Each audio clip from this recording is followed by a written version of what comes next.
오늘 예수님이 주시는 이 평안에 대해서 한번 우리가 살펴보고 함께 이렇게 좀 이 세상을 살아가면서 모든 사람들은 다 평안을 원해요. 본능적으로 평안하고 싶어요. 여러분, 그것 때문에 우리가 열심히 일하고 열심히 사업하는 거잖아요. 근데 오늘 예수님께서 우리에게 주시는 그 평안은 과연 어떤 것인지, 예수님이 지금 이제 서너 시간만 있으면 십자가로 가셔가지고 이제 몸을 완전히 찢으시고 완전히 죽으시고 떠나시는, 지금 엄청 불안해요. 말할 수 없이 염려스러운 상황 가운데서 당신의 평안을, 주님이 나의 평안을 준다고, 마이 피스라고 그렇게 직접적으로 얘기하시거든요. 우리가 그렇게 한번 오늘 그 평안을 살펴보기를 원합니다. 세상의 모든 사람들은요, 본능적으로 평안과 안정을 원해요. 여러분, 예를 들면 우리 푸틴의 러시아가 여러분 어떻게 했어요? 2년 전에 우크라이나를 침략했어요. 여러분, 우크라이나에 있는 모든 백성들이 내 가족과 그리고 내 조국을 지키기 위해서 함께 싸웠습니다. 여러분, 제가 한번 조사를 찾아보니까 민간인들을 제외하고 지금 군인들만 우크라이나 12만 명이 죽었어요. 여러분, 다 내 자식이고 내 아들이고 내 남편입니다. 내 아버지고. 여러분, 진짜 엄청난 비극이에요. 여러분, 12만 명의 사람들을 함께 모인 장소를 여러분 가보셨어요? 이게 진짜 상상할 수 없는 숫자입니다. 그럼에도 불구하고 이 사람들이 목숨을 걸고 내 가족과 내 조국을 지키기 위해서 지금도 그렇게 싸우고 있어요. 여러분, 우리 하마스가 이스라엘 향해서 로켓포를 수천 발 쏘고 패러글라이딩 타고 넘어와서 민간인들을 죽이고 학살하고 200명 넘는 인질들을 잡아갔어요. 여러분, 가만히 있을 나라가 어디 있습니까? 이스라엘이 하마스와 또 전쟁을 지금 그렇게 하고 있습니다. 내 가족을 지키고 내 국민과 내 조국을 지키기 위해서 이렇게 목숨을 걸고 싸우는 거예요. 내 평안을 지키기 위해서. 여러분, 우리 미국의 부모님들이 내 가족, 내 자식을 지키려고, 그리고 내 가족들에게 좀 더 나은 안정과 평안을 주기 위해서 그렇게 죽기 살기로 일하고 사업을 하지 않습니까?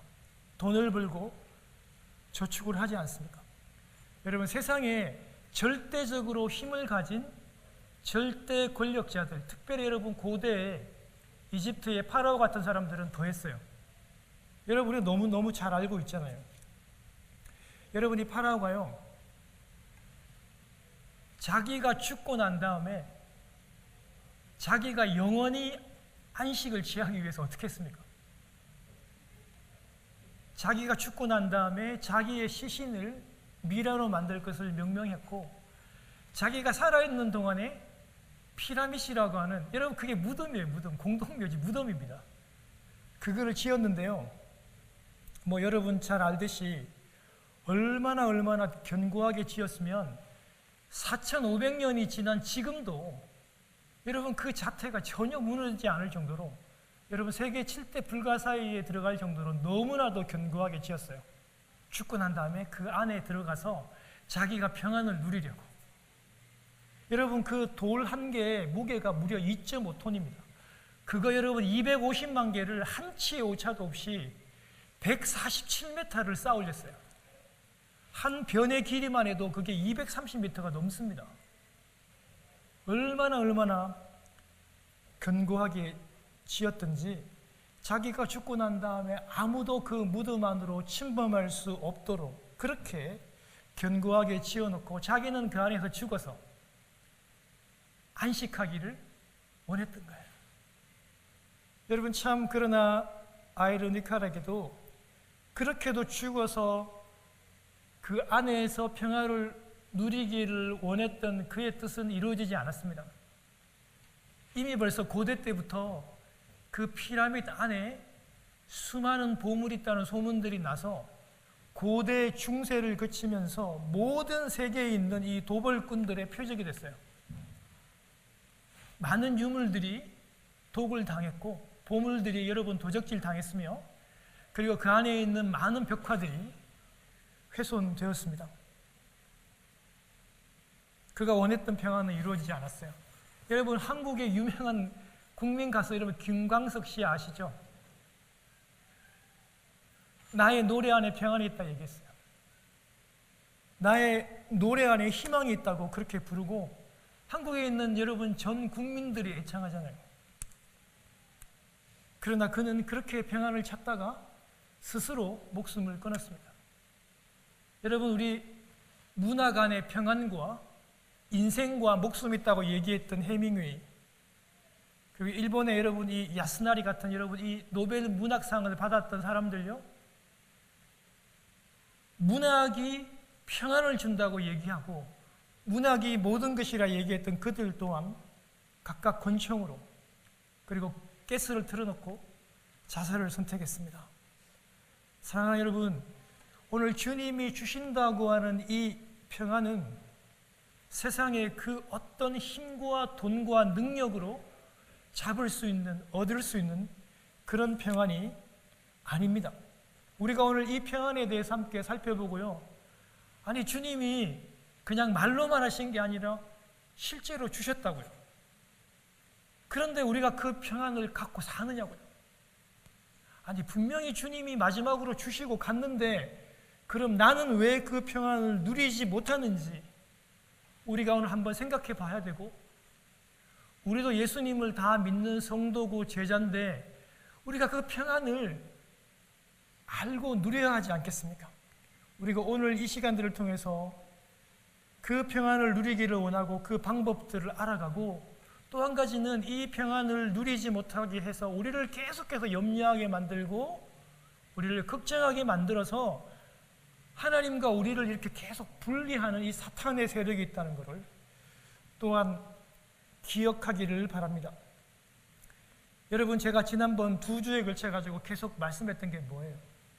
예수님이 예루살렘에 올라가면 예수님은 세상의 큰 왕이 되실 것이고 권력을 잡으실 것인데, 여러분 제자들이요, 나는 무엇인가 하나 다 건진다고 생각했어요. 예수님이 왕이 되면 나는 그 옆에서 장관이 되어 힘 좀 꽤나 쓰고 좀 돈도 좀 벌고 좀 이름도 낸다는 그런 생각으로 예수님을 지금 이렇게 믿고 따라오고 모든 걸 다 걸었어요. 집도 버리고 가족도 버리고 부모도 다 버리고 주님을 그렇게 따라왔는데, 정작 예루살렘에 가까워지시는 예수님은 계속 떠나신대요. 계속 나는 아버지께로 가야 된대요. 계속 이렇게 불안한 말씀을 하시니까 제자들이 지금 근심과 두려움에 쌓여 있었고, 예수님이 그 제자들을 향해서 계속해서 말씀하시잖아요. 걱정할 거 없다. 두려워할 거 없다.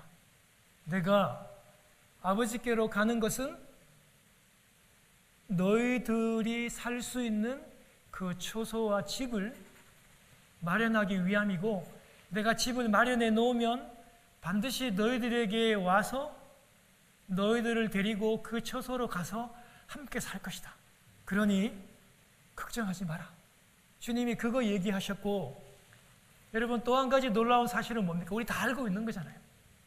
내가 하나님 아버지께 요청하겠다. 뭐를요? 보험을요? 노보장 대책? 그런 거 아니고, 내가 아버지 하나님께 보혜사 성령님을 요청해서 내가 떠나면 너희들과 함께 있기를, 너희들 그 마음 안에 함께 있기를 내가 아버지께 보혜사가 오기를 내가 요청하겠다고 그렇게 말씀하셨고요. 그리고 그 보혜사가 예수를 믿는 너희들 안에 거하면서 그 보혜사가 어떤 일을 한다고 그랬어요? 예수님께서 하셨던 그 말씀을 다 생각나게 하시고 그 말씀을 가르쳐 주시고 깨닫게 하는 일들을 할 수 있도록 하겠다라고 내가 예수님이 약속을 하시고 가셨던 거예요. 그러면서 오늘 주님께서 오늘 본문에 오늘 27절 한번 보겠습니다. 우리 같이 한번 읽을게요. 27절.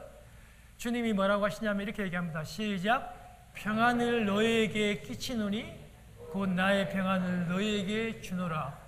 내가 너희에게 주는 것은 세상이 주는 것과 같지 아니하니라. 너희는 마음에 근심하지도 말고 두려워하지도 말라.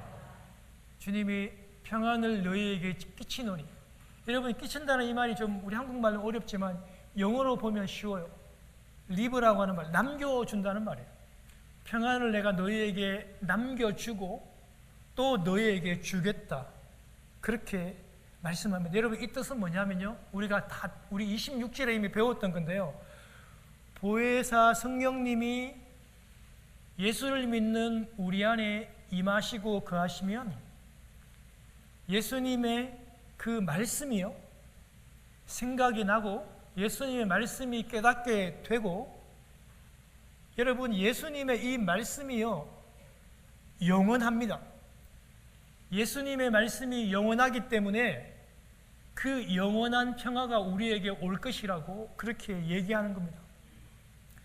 여러분 오늘날도 마찬가지예요. 예수님께서 십자가에 죽으셨고 예수님이 떠나갔지만 예수님이 하시는 그 말씀은 사라지지 않고 영원하기 때문에 그 말씀과 함께 거하고 그 말씀을 묵상하고 그 말씀을 암송하고 읽고 우리가 말씀 안에 거하면 우리는 그 예수 그리스도의 평안을 우리가 가질 수 있다는 것입니다. 여러분 예수님이 십자가에 가셔가 죽으시고 찢어지셨고 하늘나라로 승천하셨음에도 불구하고, 여러분 마태복음 24장 35절에 보면 예수님이 이런 말해요. 예수님 당신이 직접 말씀하세요. 천지는 없어지겠으나 내 말은, 예수님의 말씀은 없어지지 않겠대요. 여러분 제 말이 아니잖아요. 예수님이 그렇게 말씀하시고 가셨어요. 베드로전서 1장 24절과 25절에 주님의 말씀을 들어보세요. 모든 육체는요 풀과 같대요.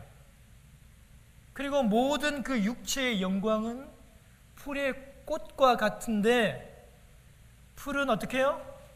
마르고 꽃은 시들고 떨어지지만 오직 무엇은요? 주의 말씀은 세세토록 있을지어다. 여러분 주의 말씀은요 결코 사라지지 않습니다.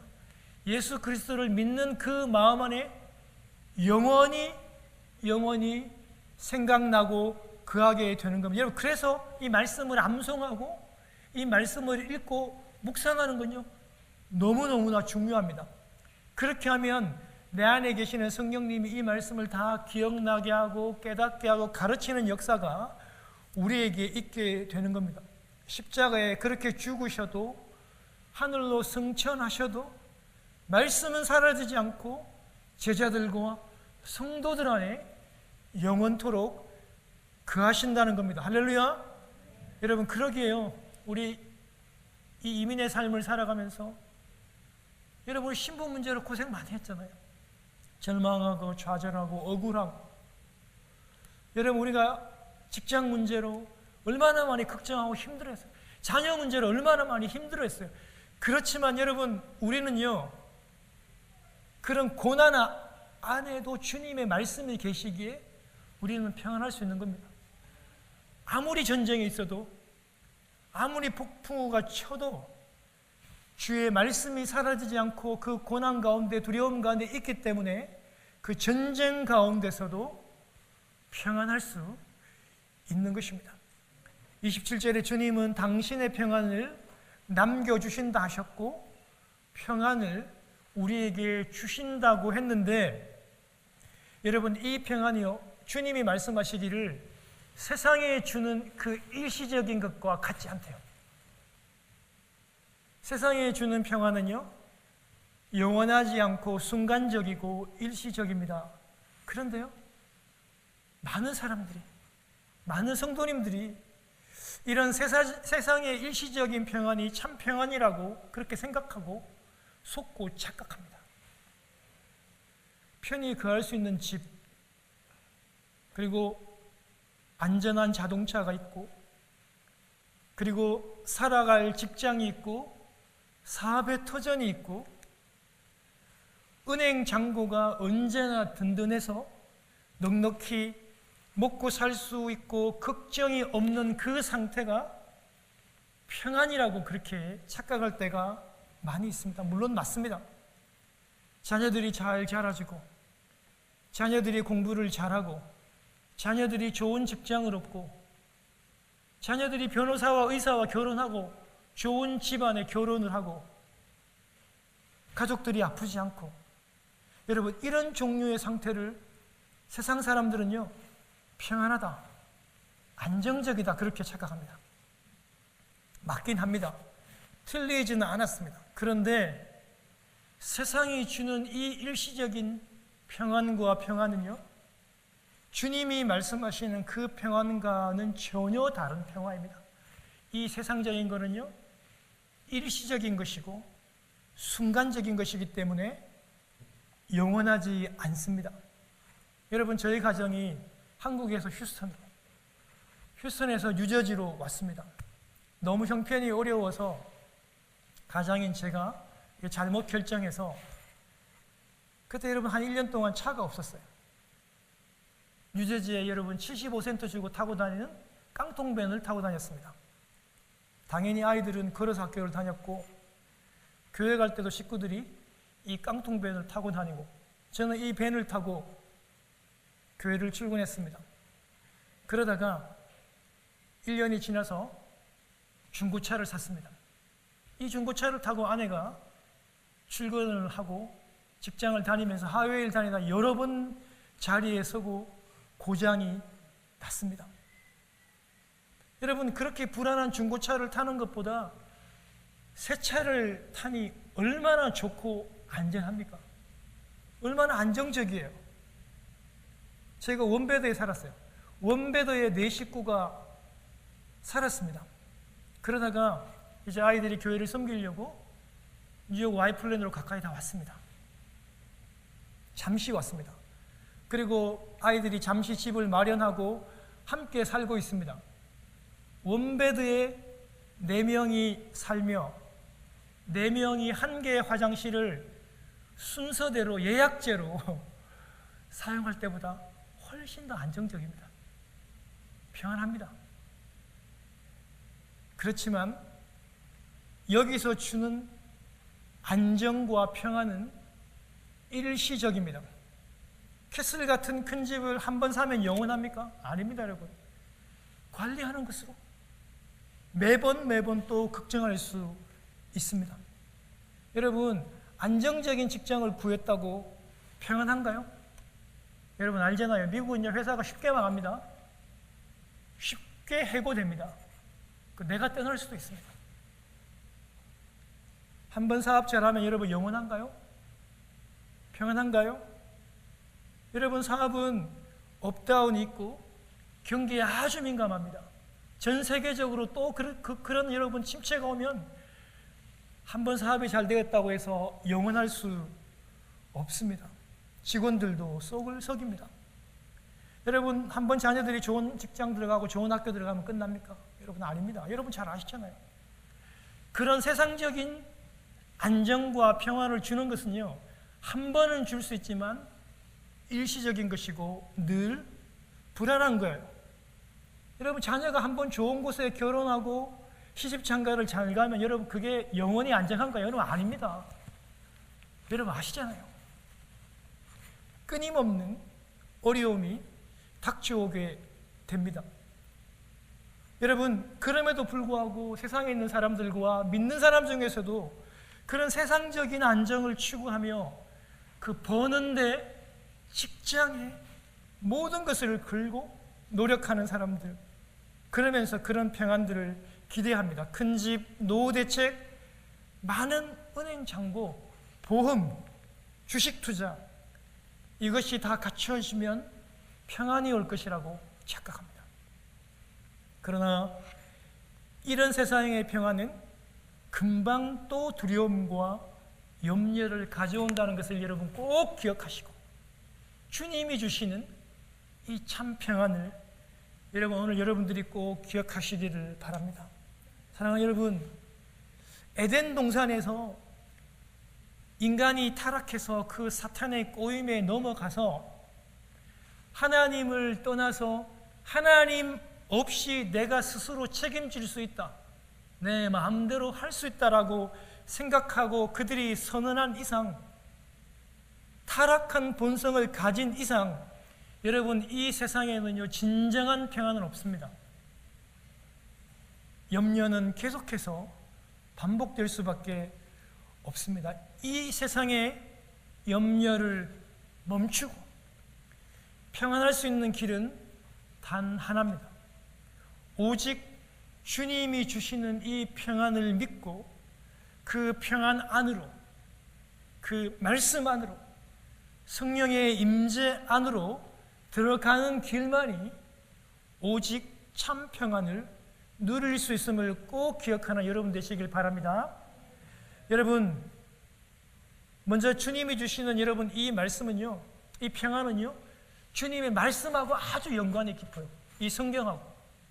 그리고 주님이 우리에게 주셨고 구했던 이 성령님 임재와 아주 직접적인 연관이 있습니다. 그래서 평안은 예수 그리스도의 말씀과 성령과는 절대적으로 떨어질 수 없습니다. 그래서 여러분, 우리 지난주 살펴보았던 26절의 그 연장선상에 있어요. 그 보혜사 성령이 우리 안에 거하면요, 그 성령님께서 계속해서 예수님의 말씀을 생각나게 하고 예수님의 말씀을 자꾸 깨닫게 해줘요. 그 말씀을 계속 가르쳐 줍니다. 그러다 보니까 우리가 예수 그리스도를 믿으면 여러분, 우리 안에 성령이 임하시잖아요. 그러면 예수 그리스도의 그 말씀이 계속 생각이 나고 영원하신 예수 그리스도의 그 말씀 안에 우리가 거할 수 있게 되고 나의 평안, 예수의 평안이 우리를 찾아오시게 되는 겁니다. 여러분, 이게 신비가 은혜입니다. 이걸 어떻게 세상 예수 믿지 않는 사람들에게 설명합니까? 그냥 믿어지는 거지. 신비입니다. 오직 예수 그리스도를 인격적으로 받아들이는 사람들에게만 허락되는 신비고 은혜인 것입니다. 그래서 주 예수 그리스도의 평안은 관계, 성령 안에 거하는 그 관계, 그 교제와 굉장히 깊은 연관이 있습니다. 그래서 여러분, 제가 지금 3년째 계속해서 이 말씀을 큐티해야 된다. 그리고 여러분, 유재지에서부터 이 큐티 책을 사와서 여러분들에게 권하는 거고, 제가 여러분이 큐티를 통해서 여러분들의 설교도 하는 것이고, 여러분이 큐티를 하시는 여러분이 유튜브에 들어가서 계속 들어보고 하라는 이유가 바로 거기에 있습니다. 여러분, 말씀 안에 거해야만 그 평안을 누릴 수 있어요. 말씀 밖에는, 여러분, 그 드라마 안에는, 그런 유튜브 채널 안에는, 그런 재미 안에는 결코 그 평안이 있을 수 없다는 것입니다. 사랑하는 여러분, 그 관계 안으로 들어가면 평안할 수밖에 없어요. 여러분, 내가 예수 그리스도를 믿고 내가 내 안에 성령님이 찾아오시게 되고, 여러분, 내가 하나님의 자녀가 되잖아요. 하나님 아버지께서 나의 아버지가 되어주잖아요. 그러면 그 하나님 아버지께서 자녀인 나의 모든 걸 다 책임져줘요. 하나님 아버지, 육체의 아버지는 나를 혹시 버릴 수 있습니다. 나를 미워할 수도 있고 나를 떠나갈 수도 있지만 우리 하나님 아버지는요, 절대로 그렇게 하지 않습니다. 영원히 고아와 같이 우리를 버리지 않습니다. 하나님 아버지는. 그래서 우리에게 참 평안이 있을 수밖에 없습니다. 여러분, 안타깝게도요, 이런 예수님의 말씀을 들었던 제자들은 실제로 어땠습니까? 목사를 통해서 여러분들 지금 말씀을 통해 듣고 있잖아요. 그런데 지금 제자들은요, 예수님께서 지금 눈앞에서 실제로 이 말씀을 듣고 있는데 제자들은 평안을 누리지 못했어요. 왜냐하면 우리 알잖아요. 예수님이 십자가에 못 박히시고 그렇게 죽으실 때 제자들은요, 예수님을 부인하고 저주하고 골방 안에서 다 숨고 꽁꽁 문을 걸어 잠궜습니다. 그리고 거기에 없었던 제자들은요, 각자 고향으로 집으로 다 도망갔습니다. 못 누렸어요. 못 누리는 정도가 아니라 그냥 벌벌벌 떨었어요. 그 평안이 없고 그 두려움 속에서 그들은 그냥 몸서리를 체험을 했던 거예요. 여러분, 왜냐하면요, 예수님이 그렇게 십자가에 죽었는데 똑같은 사상을 가지고 있는 예수님의 제자들 잡히면 다 죽어요. 그 당시에. 그 상식이잖아요. 그러다 보니까 너무 두려웠던 거예요. 그래서 그들은 벌벌벌 떨며 몸소리를 칠 수밖에 없었던 거예요. 예수님이 여러분 이런 분위기들을 잘 알고 있었어요. 당신이 가시면 제자들이 핍박당하고 위협당할 것을 잘 아셨기 때문에 예수님이 십자가에 죽으시고 부활하시고 예수님께서 제자들에게 하신 첫 마디가 뭡니까? 예수님께서 부활하시고 처음으로 제자들에게 한 말씀이 바로 너희에게 평강이 있을지어다. 너희에게 평안이 있을지어다.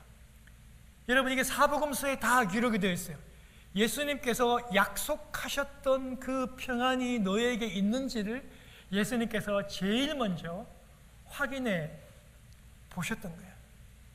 깊은 두려움 속에 갇힌 제자들에게 다시 한 번 더 평안을 주시기를 원하고 그 평안을 다시 한 번 더 확인하고 싶으셨던 거예요. 그리고 그 두려움 가운데, 무기력 가운데 있는 제자들에게 최고의 선물인 평화를 주고 계셨던 거예요. 여러분, 오늘날도 마찬가지입니다. 여러분, 우리가 낙심하고 우리가 괴로움 가운데 있고 두려움 가운데 있잖아요. 제일 먼저 우울증 약을 먹는 것이 첫 번째가 아니고 그 주님이 주시는 그 평안을 우리가 소유하고 그 말씀 안에 거함으로 그 평안을 받는 것이 먼저입니다. 여러분, 이제 여러분들에게 설교를 마치면서 마지막으로 한 가지만 더 말씀을 드리겠습니다. 주님의 말씀대로 보혜사 성령님이 오시고 그리고 예수님의 평안을 받은 제자들이 도대체 예수님의 평안을 받은 제자들, 성령을 받은 그들이 도대체 어떻게 살아갔는지, 왜냐하면 그들은 우리의 신앙의 선배들이고 예수를 믿고 성령을 가진 사람으로서 우리보다 앞서간 사람들이잖아요. 그분들이 어떻게 갔는지, 어떻게 살았는지를 생각해 보면서 오늘을 사는 성도와 제자들인 저희들을 한번 살펴보기를 원하는 거예요.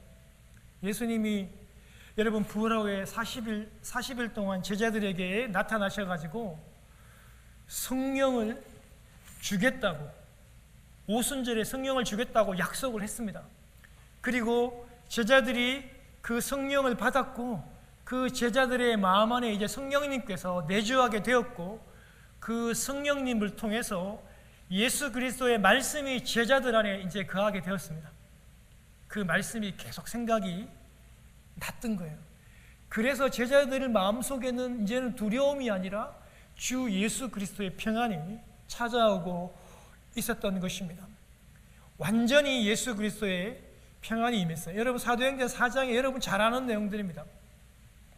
여러분, 제자들이 성령 받고 베드로와 요한이 그 예루살렘 성정 미문에 있는 안전뱅이를 일으키는 기적을 행합니다. 그런데 예수님을 죽였던 그 종교 지도자들이 여러분 가만히 안 뒀어요. 여러분, 예수의 이름으로 기적을 일으켰던 베드로와 요한을 잡아서 감금하고 법정에 세웠습니다. 예전에는요, 여종의 그 한마디에 벌벌벌 떨면서 예수 그리스도를 부인하고 저주했던 베드로가 얼마나 그 마음에 성령으로 인하여 담대하고 평안이 있었던지요. 그 법정에 서서 그 종교 제자들에게 담대히 얘기합니다. 그들이 얘기합니다. 누구 이름으로 이 기적을 일으켰어? 그들이 물으며 따지니까 여러분, 베드로가 이렇게 얘기합니다. 안전뱅이가 일어난 것은 예수님 때문이다. 예수 그리스도의 이름으로 내가 기적을 행했다. 담대히 얘기합니다. 너희들이 당신들이 십자가에 예수 그리스도를 죽였지만 하나님께서 죽은 자 가운데서 나사렛 예수 그리스도를 살리셨고 우리가 그 예수 그리스도의 이름으로 안전뱅이를 일으켰다. 그러면서 그도 이렇게 얘기해요. 다른 이름으로서는 구원을 받을 수 없다. 천하 인간에게 구원을 얻을 만한 이름을 주신 적이 없다. 여러분 이렇게 담대히 선포합니다. 여러분 그 법정이 어떤 법정이에요? 예수님을 잡아 죽였던 법정이에요.